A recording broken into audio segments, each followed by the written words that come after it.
halkana waa halgan raadiyo waxaa khadka telefoonka kaga jiro gobolka Hiiraan aadan xambe ku soo dhaw raadiyo halgan waa ku dhawahay waxaan rabaa inaan ka hadlo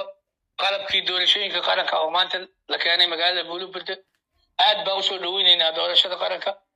iyo in lagu qabto degmada Buulburte waxa inta dheer oo muhiim noo ah in la sameeyo konsolkii degmada si loo helo maamul ay ummadda ku wada qanacsan yihiin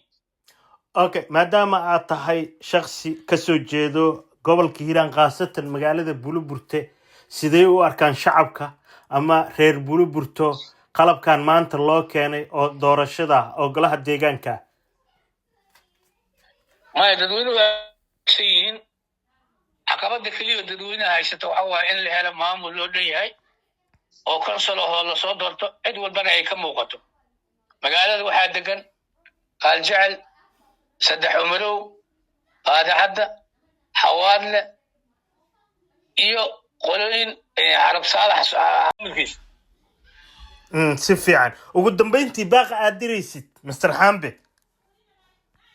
baaqa aad diray waxa waaye waa guddiga doorashooyinka wasaaradda arrimaha gudaha federaalka Hirshabelle in la soo dedejiyo golihii konsolka degmada si dadka oo wada xuquuqtaas ayaan ku soo jeedi lahay okay ana mahadsantahay aad iyo aad u mahadsantahay